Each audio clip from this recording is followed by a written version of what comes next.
নমস্কাৰ ছাত্ৰ ছাত্ৰীসকল, আজি আমি আলোচনা কৰিম অষ্টম শ্ৰেণীৰ লেচন নম্বৰ 7 চিম্পেথি নামৰ কবিতাটি। চিম্পেথি অৰ্থাৎ সহানুভূতিতা।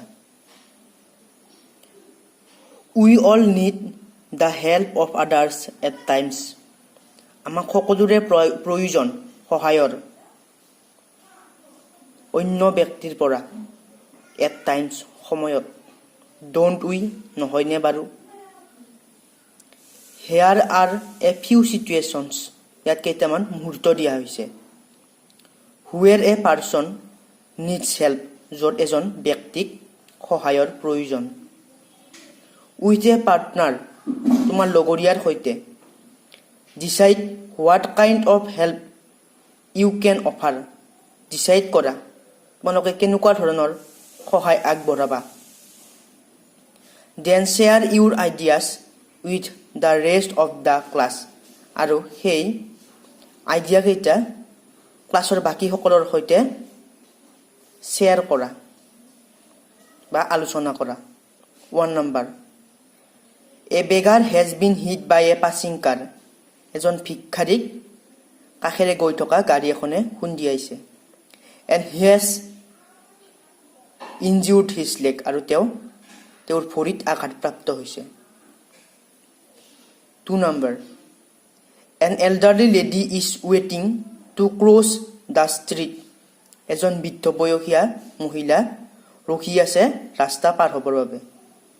বাট দিয়াৰ ইজ টু মাছ ট্ৰাফিক, আৰু ৰাস্তাত কি আছে? বহুতো ট্ৰাফিক জাম আছে।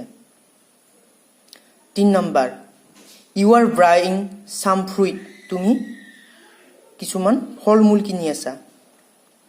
N a dirty little child is standing near you, আৰু এজন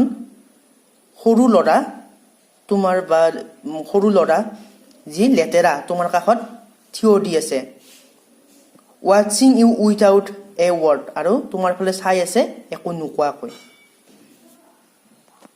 what kind of help do you think people prefer, what kind কেনেকুৱা ধৰণৰ অফ হেল্প সহায় বিচাৰে। ডু ইউ থিংক তুমি ভাবা, পিপুল প্ৰিফাৰ জনসাধাৰণে কেনেকুৱা ধৰণৰ সহায় প্ৰাধান্য দিয়ে। মানি অৰ ফিজিকেল হেল্প, পইচা নে শাৰীৰিক সহায়। হোৱাই কিয়। Think about what kind of help you yourself would prefer, ভাবা তুমি কেনেকুৱা ধৰণৰ সহায় কৰিব বিচাৰা বা তুমি কেনেকুৱা ধৰণৰ সহায়ক বেছি প্ৰাধান্য দিয়া। আই লে ইন চৰো ডিপ ডিষ্ট্ৰেছ, কবিয়ে এবাৰ দুখত পৰিছিল আৰু গভীৰ হতাশা বা সমস্যাত পৰিছিল। মাই গ্ৰীফ এ প্ৰাউড মেন হাৰ্ট, কবিৰ সেই দুখ যন্ত্ৰণা এজন ধনী ব্যক্তিয়ে শুনিছিল। হিজ লুকছ ৱেৰ কুল, আৰু সেই ধনী ব্যক্তিজন দেখাত আছিল শান্ত। হি গেভ মি গ'ল্ড, আৰু সেই ধনী ব্যক্তিজনে কবিক এটুকুৰা সোণ দিছিল। বাট নট এ কাইণ্ডলি ৱৰ্ড, আৰু তেওঁ কবিক কোনো ধৰণৰ মৰমীয়াল কথা বা সান্তনামূলক কথা তেওঁ কোৱা নাছিল। মাই চৰো পাষ্ট, কবিৰ দুখ গুচি গ'ল বা গুচি গৈছিল। I paid him back the gold he gave to me, কবিয়ে উভতাই দিছিল ধনী ব্যক্তিজনক যি সোণ তেওঁ কবিক দিছিল। দেন ষ্টুড ইৰেক্ট, আৰু কবিয়ে তেওঁৰ সন্মুখত থিয় হৈছিল।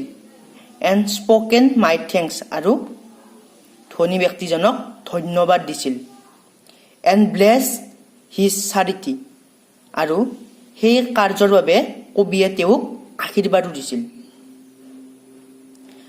আই lay in want and grieve and pain, কবিয়ে পুনৰ দুখত পৰিছিল আৰু যন্ত্ৰণাত বা বেমাৰত পৰিছিল। এ প'ৰ মেন পাছ মাই ৱে, এজন দুখীয়া লোক কবিৰ কাষলৈ আহিছিল। হি বাউণ্ড মাই হেড, তেওঁ কবিৰ মূৰটো লাৰি দিছিল বা পিহি দিছিল। হি গেভ মি ব্ৰেড, তেওঁ কবিক ব্ৰেড খাবলৈ দিছিল বা খোৱা বস্তু দিছিল। হি ৱাটছ মি নাইট এণ্ড ডে, তেওঁ কবিক চোৱা চিতা কৰিছিল নাইট এণ্ড ডে, দিন আৰু ৰাতি।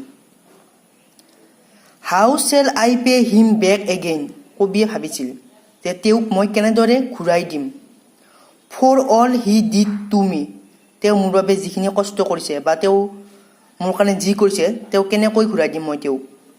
অ' গ'ল্ড ইজ গ্ৰেট, কবিয়ে ভাবিছিল হয় সোণ ডাঙৰ বা মূল্যৱান।